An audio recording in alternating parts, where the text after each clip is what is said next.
गए चैनल तारा सिस्टर की टिप्स में। तो कैसे हैं आप, ये बताने के लिए कमेंट बॉक्स में जय माता दी जरूर लिखें।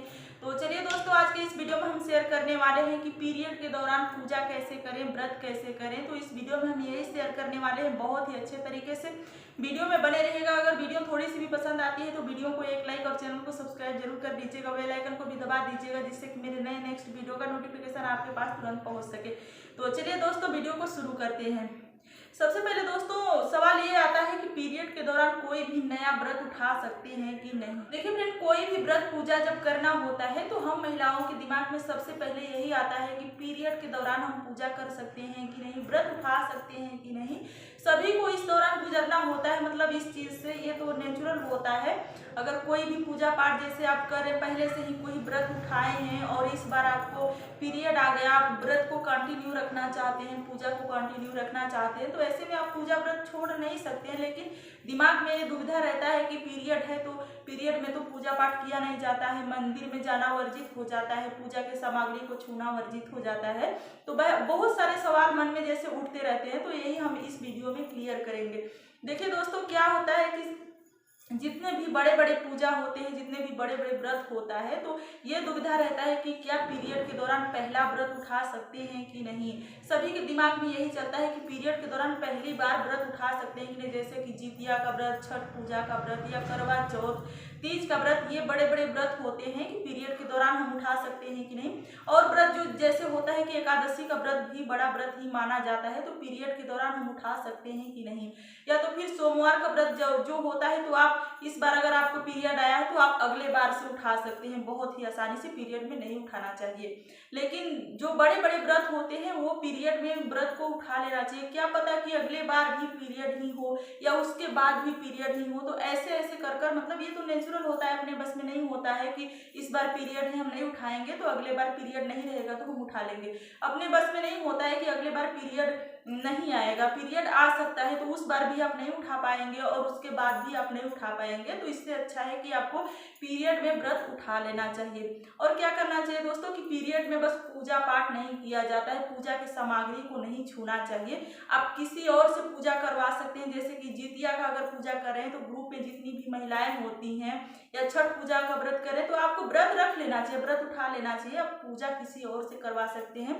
और अगर कोई नहीं है घर में तो अपने पति का हेल्प लेना चाहिए। पति पत्नी अर्धांगिनी होते हैं तो पति भी पूजा कर सकते हैं या व्रत भी पति उठा सकते हैं। या अगर पति कहीं और रहते हैं, दूर रहते हैं, जैसे कि कहीं और जॉब करते हैं, नौकरी करते हैं, तो वहां पर भी आपको पूजा के जितने भी नियम विधि होते हैं पति को समझा देना चाहिए और पति अच्छे से वहां पे पूजा विधि सब कर सकते हैं, तो भी व्रत का संपूर्ण लाभ मिलता है। तो पीरियड के दौरान मतलब पूजा पाठ अपने आप से नहीं करना चाहिए, किसी की हेल्प लेनी चाहिए, किसी की मदद से। जैसे घर में कोई भी हो, देवरानी जेठानी और कोई भी लड़की हो, उनकी भी मदद लेकर आपको पूजा संपन्न कर लेना चाहिए और पूजा की सामग्री को भी नहीं छूना चाहिए। और करवा चौथ का जो व्रत होता है उसमें भी आपको यही नियम करना होता है कि जो भी जितना भी करवा माता का जो भी मेज होता है या तो जो भी पूजा का सामग्री होता है उसको नहीं छूना चाहिए। और बहुत ही आसानी से आप व्रत कर सकते हैं। चंद्रदेव को अर्घ दे सकते हैं, अर्घ नहीं दे सकते हैं आप, दूर से ही मानसिक रूप से पूजा करना चाहिए। मतलब पूजा की सामग्री को नहीं छूना है, मन से पूजा कर सकते हैं। मानसिक रूप से पूजा करने से भी जितना भी व्रत का फल होता है संपूर्ण फल मिलता है। तो ऐसे में पूजा की सामग्री को बिल्कुल नहीं छूना चाहिए, देवी देवताओं को टच नहीं किया जाता है। और पीरियड जैसे क्या होता है ना कि 7 दिन का पीरियड ही मान्य रखता है, 7 दिनों तक पीरियड का मान्य होता है, 7 डेज। तो ऐसे में अगर 7 दिन आपका बीत गया है तो आप पूजा कर सकते हैं। 5वें दिन से देवियों का पूजा होता है, जैसे कि माता लक्ष्मी है या दुर्गा माता, देवियों का पूजा 5वें दिन से किया जाता है। पीरियड के 5वें दिन से देवियों की पूजा किया जाता है और पीरियड के 7वें दिन से देवताओं की पूजा किया जाता है। तो पीरियड अगर अच्छे तरीके से खत्म हो जाए तो 7वें दिन से आप देवताओं की पूजा कर सकते हैं। या पीरियड अच्छे से खत्म नहीं हुआ है तो भी आपको नहीं करना चाहिए। या किसी को कोई परेशानी होता है जैसे, तो 12-13 दिन तक पीरियड आता ही रहता है, तो घबराने की जरूरत नहीं है। ऐसे में पूजा आप कर सकते हैं। जैसे किसी की डिलीवरी हुई होती है या किसी और भी बीमारी के कारण से पीरियड एकदम 15-15 दिन, महीने भर आता ही रहता है, तो उसका मान्य नहीं होता है, 7 डेज का ही मान्य होता है। तो 7 दिनों के बाद अगर अच्छे से पीरियड साफ हो जाए तो ऐसे में आप पूजा कर सकते हैं, लेकिन पीरियड में पूजा पाठ नहीं करना चाहिए। तुलसी के पौधे को तो भूलकर भी नहीं छूना चाहिए। पीरियड में क्या होता है, तुलसी के पौधे के जो जब आप छू देंगे तो ऐसे में तुलसी का पौधा मुरझा जाता है, तुलसी का पौधा पूजनीय माना जाता है, तो पीरियड के दौरान तुलसी का पौधा भूलकर भी नहीं छूना चाहिए।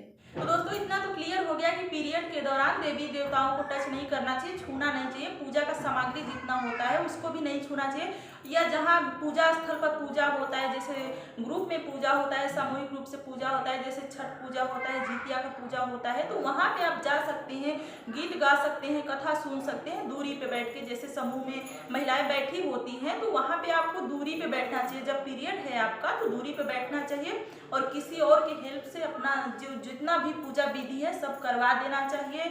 या करवा चौथ का व्रत कर रहे हैं तो किसी और की हेल्प लेकर, देवरानी जेठानी का किसी का भी हेल्प लेकर चंद्रदेव को अर्घ दिलवा सकते हैं। अपने आप नहीं छूना चाहिए और मानसिक रूप से पूजा जरूर कर लेना चाहिए। मन से पूजा करने से कहा जाता है ना कि भगवान को दिखावटी बिल्कुल नहीं पसंद होता है। अगर सच्चे मन से कोई आंसू की 2 बूंद भी भगवान के चरणों में चढ़ा देता है तो भी भगवान प्रसन्न हो जाते हैं। तो दिखावटी की कोई भी जरूरत नहीं। लेकिन क्या होता है कि हम भक्त जो होते हैं तो जितना भी भगवान का प्रिय सामान होता है, प्रिय सामग्री जितना भी भोग वगैरह जो भी होता है तो चढ़ाते हैं तो भगवान प्रसन्न होते हैं।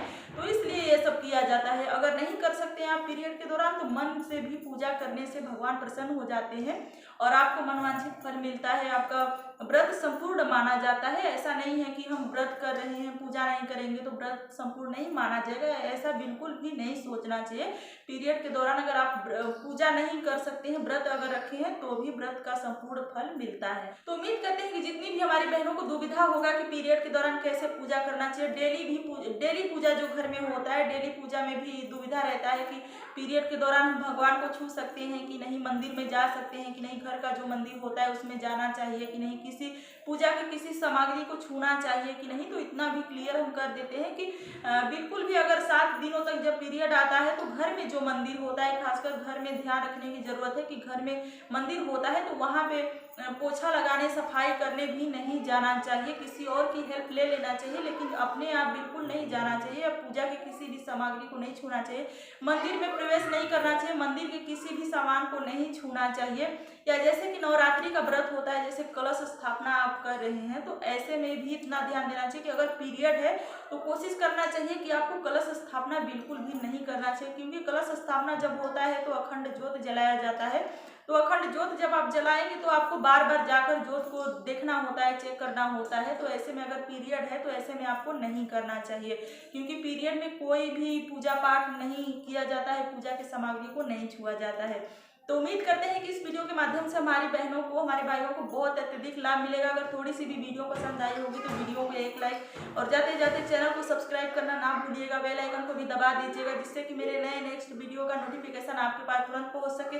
तो बस दोस्तों, मिलते हैं किसी नए वीडियो में, नेक्स्ट वीडियो में। तब तक के लिए अपना और अपने परिवार का ध्यान रखिए। बहुत ही अच्छे से खुश रहिए, स्वस्थ रहिए, मुस्कुराते रहिए और जहाँ कहीं भी रहिए बहुत ही खुशहाल रहिए। और हमें दीजिए इजाजत। नमस्कार, जय माता।